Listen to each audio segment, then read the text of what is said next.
Assalamualaikum warahmatullahi wabarakatuh. Perkenalkan, saya di sini Rifki Aziz ingin mempresentasikan tentang cloud computing. Ya, cloud computing itu berasal dari kata cloud dan computing, yang artinya dalam bahasa Indonesia adalah awan, komputasi awan. Di sini cloud computing adalah gabungan pemanfaatan teknologi komputer dan pengembangan berbasis internet. Awan cloud adalah metafora dari internet, sebagaimana awan yang sering digambarkan di diagram jaringan komputer. Awan atau cloud dalam cloud computing juga merupakan abstraksi dari infrastruktur kompleks yang disembunyikannya. Ia adalah suatu metode komputasi di mana kapabilitas terkait teknologi informasi disajikan sebagai suatu layanan atau as a service, sehingga pengguna dapat mengaksesnya lewat internet atau di dalam awan tanpa mengetahui apa yang ada di dalamnya. Ahli dalam menggunakannya atau memiliki kendali terhadap infrastruktur teknologi yang membantunya. Menurut sebuah makalah tahun 2008 yang dipublikasikan IEEE, Internet Computing, cloud computing adalah suatu paradigma di mana informasi secara permanen tersimpan di server di internet dan tersimpan secara sementara di komputer pengguna atau file, termasuk di dalamnya adalah desktop, komputer tablet, notebook, komputer tembok, handheld, sensor-sensor, monitor, dan lain-lain. Sejarah cloud computing dimulai pada tahun 1960-an. John McCart, seorang pakar komputer dari MIT, meramalkan bahwa suatu hari nanti komputerisasi akan menjadi infrastruktur publik lainnya seperti berlangganan listrik atau telepon. Kemudian pada akhir tahun 1990-an lahir konsep ASP atau Application Service Provider yang ditandai munculnya perusahaan pengelola data center. Selanjutnya, pada tahun 1995, Larry Ellison, pendiri Oracle, melahirkan wacana network computing pasca penetrasi Microsoft Windows 95 yang meranjat pasar software dunia pada saat itu. Ide ini menyebutkan bahwa PC tidak perlu digunakan software yang membuat berat kinerja dan cukup diganti sebuah terminal utama berupa server.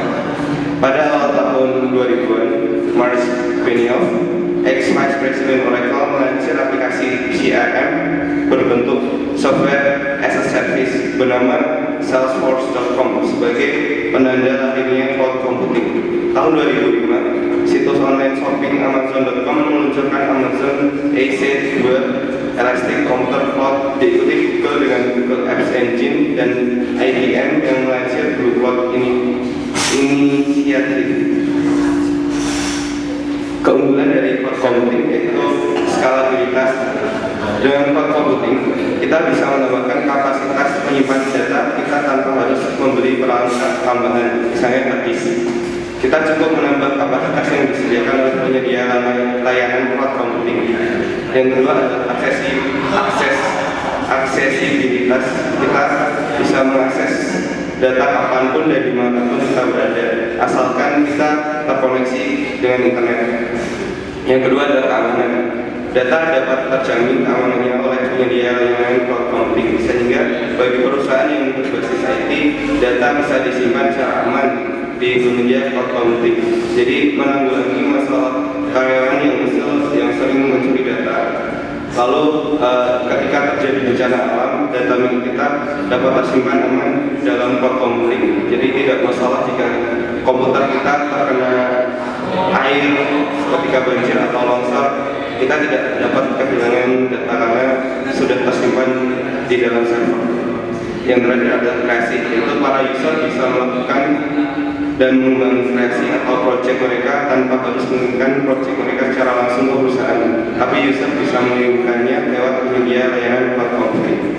Next, layanan cloud computing itu ada 3. Yang pertama adalah infrastruktur as a service atau IaaS, layanan komputasi awan yang menyediakan infrastruktur IT berupa CPU, RAM, storage, bandwidth, dan konfigurasi lain.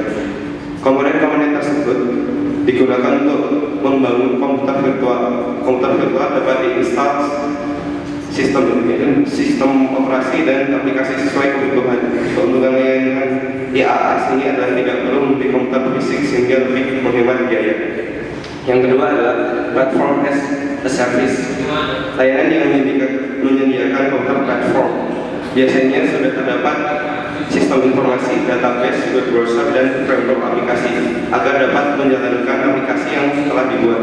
Perusahaan yang menyediakan layanan tersebut lah yang bertanggung jawab dalam pemeliharaan computing platform. Keuntungan layanan IaaS ini bagi pengembang adalah mereka bisa fokus pada aplikasi yang mereka buat tanpa memikirkan tentang penggunaan dari computing platform.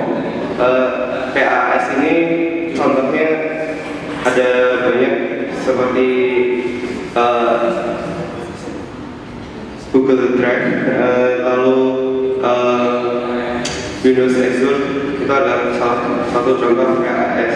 Yang kedua adalah software as a service, layanan komutasi awan di mana kita bisa langsung menggunakan aplikasi yang telah disediakan. Penyedia layanan pengelolaan infrastruktur dan platform yang menjalankan aplikasi tersebut. Contohnya layanan aplikasi email itu Gmail, Yahoo, dan Outlook. Sedangkan contoh aplikasi media sosial adalah Twitter, Facebook, dan Google+. Keuntungan dari layanan ini adalah pengguna tidak perlu membeli lisensi untuk mengakses aplikasi tersebut. Implementasi cloud computing dalam pemerintahan di government. Cloud computing dapat dalam pemerintahan di government dapat mendongkrak kinerja khususnya dalam bidang pemerintahan. Di government dapat membantu para staf di bidang pemerintahan untuk memberikan pelayanan yang terbaik ke masyarakat. Pemerintah dalam negara Indonesia telah menggunakan cloud computing. Contoh pertama yang sebagai penyedia sumber informasi, Badan Pengajian dan Penerapan Teknologi telah menyediakan layanan cloud computing sebagai layanan jasa alih daya pengelolaan TKI untuk instansi pemerintah. Layanan ini bertujuan dapat mewujudkan percepatan e-government karena memungkinkan pengguna pemerintah berkonsentrasi dalam memberikan layanan dan tidak dipusingkan dengan konfigurasi maupun pemeliharaan perangkat dan informasi.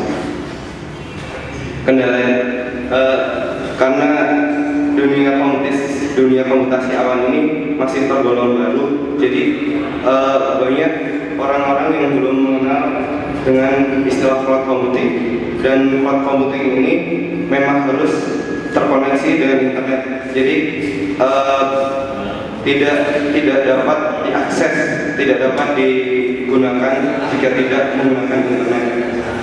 Masalah lain adalah jika satu perusahaan menggunakan komputasi awan dalam menyimpan datanya, maka akan sangat tergantung pada vendor atau penyedia layanan komputasi awan tersebut, karena perusahaan tersebut tidak mempunyai server langsung dalam komputasi awan, dan juga apabila vendor mempunyai layanan backup yang buruk, maka semua data yang tersimpan pada vendor akan mengalami masalah.